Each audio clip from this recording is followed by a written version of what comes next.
Today we're going to be taking a look at tactics. When you first load up Football Manager 2015 and you go to the tactics screen, you're going to be faced with this, which is essentially a blank slate. So what you're going to want to do is create a new tactic, set to formation, so you pick whatever formation you want. Hopefully, since you're playing this, you actually know a little bit about football, so you don't need me to explain all the different formations for you. I'll just go ahead and pick one. Okay, so then after you've done that, you're going to want to choose your mentality. So this kind of depends on the kind of football you want to play and the kind of team that you've gone for. Since I'm Liverpool, I'm probably going to go for either control or attacking. I usually favour control because I find that you tend to concede too many goals if you go as attacking. But again, this should be based off the kind of team that you are. I mean, if you're in the Premier League, for example, and you're one of the worst teams in the league, you might want to go defensive or counter. But anyway, I'm going to go ahead and pick control. Next is the team shape. So again, it's difficult to decide what to go with here, but if you want defenders to defend and nothing else, then you want maybe highly structured or structured. But if you want them to be involved in the attack, then you go for fluid.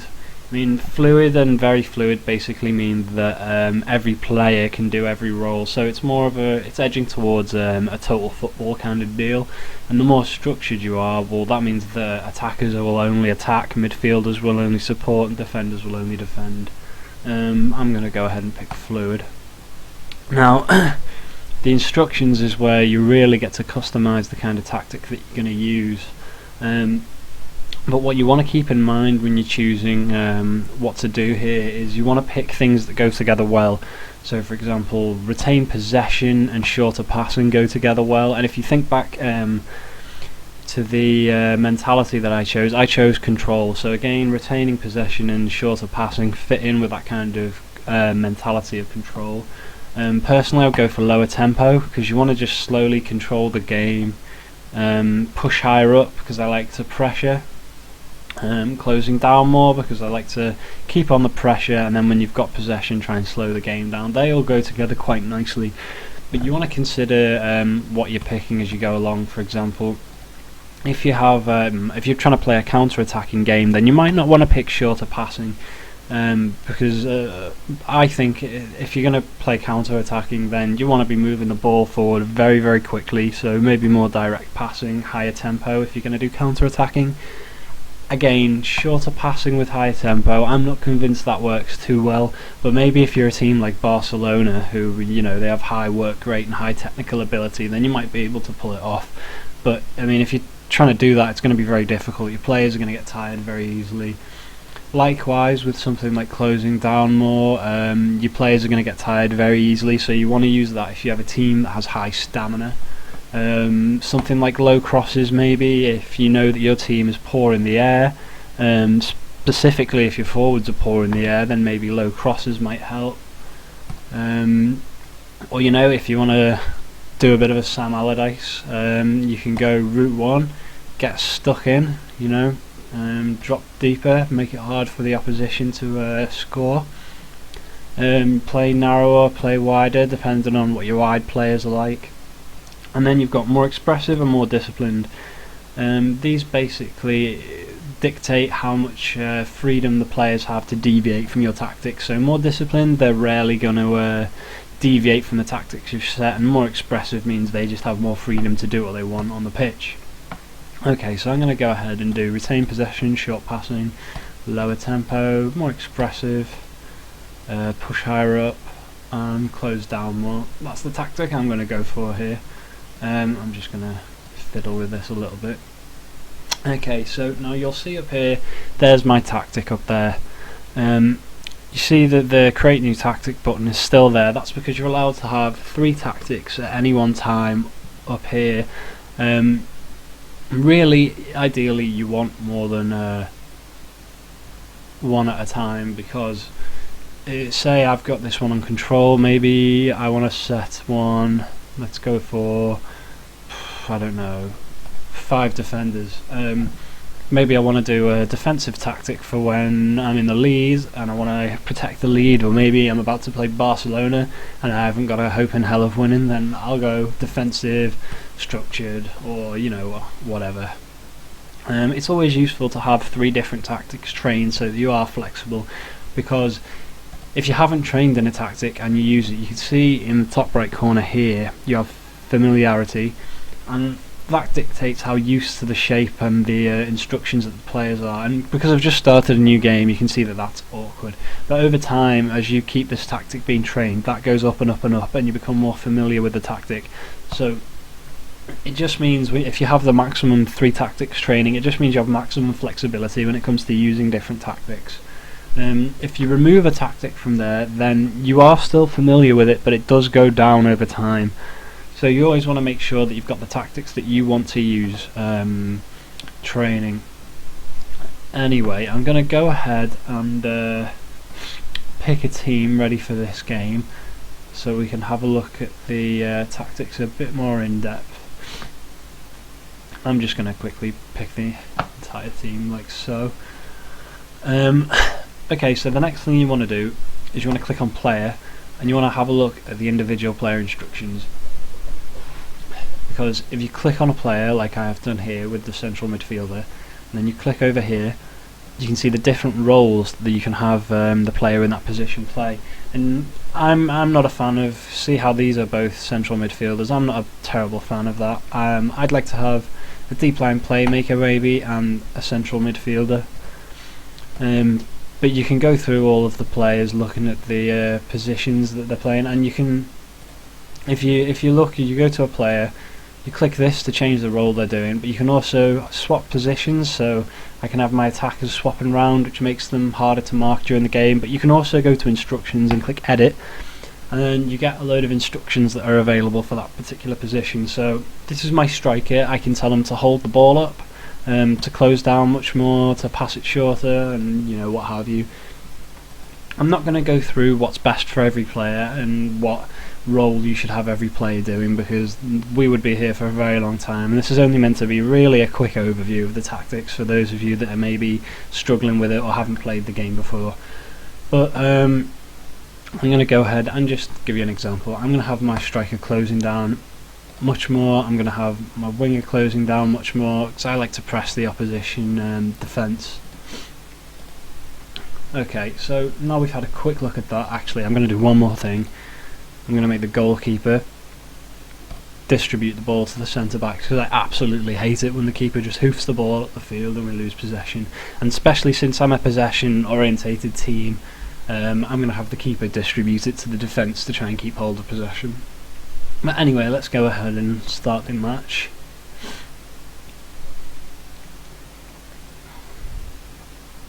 Teams are warming up.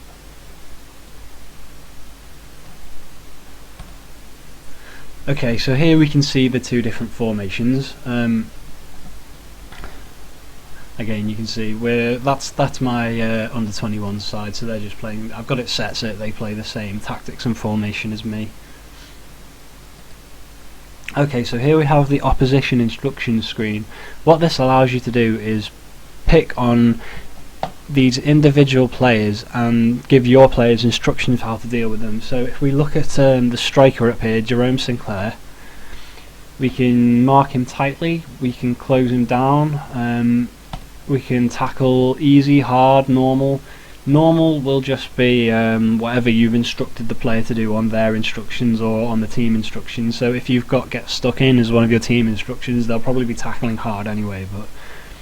And show onto foot, so I'm not sure how to explain this without using football terminology, but it's basically the side that you're going to force them onto. So you want to force them onto their weaker foot, so that if he's trying to shoot, you want him to be shooting with the weaker foot. You don't always have to do all of this. You can just click up here, apply advice to team, and your assistant will set out the instructions for you. But there are a lot of opportunities to try and control the game if you do this yourself. For example, let's have a look at the 2 fullbacks. Ryan McLaughlin here. He's a right back. So say you don't want him to attack down the wings, you can show him onto his left foot, and then that is going to force him to pass into the centre. So you can do the same for Kevin Stewart, show him onto his right foot. That's going to stop them from attacking down the wings and getting crosses into the box. That's going to force them, especially with my pressing of the, especially if we do closing down. So I'm going to press the fullbacks and force them to pass the ball into the middle. And as my midfield is stronger, I would be confident of winning the ball in that situation. So that's just, but it's by all means not it's not a game-changing tactic that on its own, but those are the kind of things that you can try and use to your advantage in order to control the game through opposition instructions. Tight marking is, it is what it is. It's how tight you're marking the player. To go with that as well, actually, I just want to point one other thing out. One of the things you can do is, say I've got this centre mid here, you can go here to his instructions. You can do this with any player on the pitch, and you can come to mark specific player, and then you can have him mark one of the opposition players. So I'm now marking their midfield. So if we quickly go back to the opposition instructions, I can have my midfield marking their 3 midfield, and I can be pressuring the defence and showing the defence onto the feet that make them pass into the centre. So in theory I should completely dominate the that part of the pitch now, but like I said, in theory. And sometimes your players don't play well or whatever, and it all goes to the pot, and there's not a whole lot you can do about it. But the only thing you can do in that situation is change the tactics in game, which I'm about to just give you a little look at. I'll quickly just do a team talk. And as you can see, again, you've got the options to make last minute changes here. If you've seen something in their lineup you don't like, you can change things around. But let's kick on with the match. Okay, so now we're in the match. You can see up here you've got your tactical options. So you can make a sub if for whatever reason you want to make a sub. So I can bring on Markovic for Sterling, and I can do confirm and give team talk. So I can give a team talk if I'm bringing him on. And when you're bringing a sub on as well, you can see here you can change the player role as you're bringing them on. This is from the quick substitution screen. You can also do subs by clicking on tactics up here and then dragging them on and doing a similar thing. You've got your instruction screen up here where you can change things on the fly. So maybe you're not managing to keep possession very well, or you're not moving the ball fast enough, so you would do more direct passing, higher tempo, more disciplined, much higher defensive line. Oh, we've scored, hang on a second. No, it was an own goal by the look of it from Torre. Anyway, where was I? Oh yeah, I was just showing how you can quickly change things around, and maybe we're not getting enough crosses into the box or whatever. You can hit early crosses. You get the idea. Here you can change the formation quickly if you have any formation saved, or you can just go up here and start moving things around.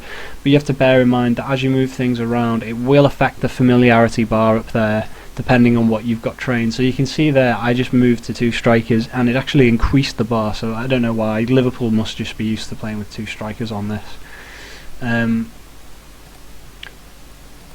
Just bear with me. And team talk, I'm not sure what that does in game. Oh, this is actually a new feature on Football Manager 2015 that I haven't really used yet.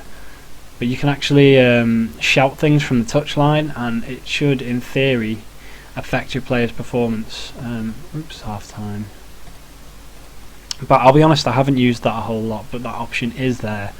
Next, you've got the mentalities. So maybe you've gone ahead and you want to change your mentality, so you want to go defensive to try and protect your lead.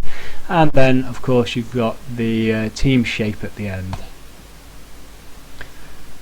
So as far as the tactics basics go, that's about all there is to it.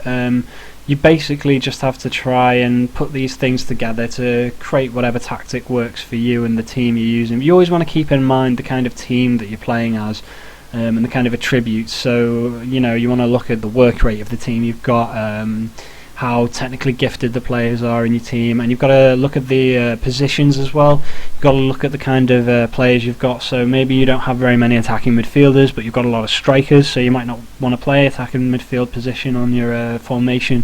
You might want to find a formation that lets you use 3 strikers at once, for example. But you've just got to try and put the pieces together to come up with a winning tactic. But when you know what you're doing, it's not that hard. And of course, when it comes to things like opposition instructions, it can get complicated, and there's a lot of good guides out there that, if I remember, I'll post a few links to underneath the video to get you started. But apart from that, I think that's about everything. So thanks again for watching the video, and feel free to subscribe, comment, say whatever the hell you want.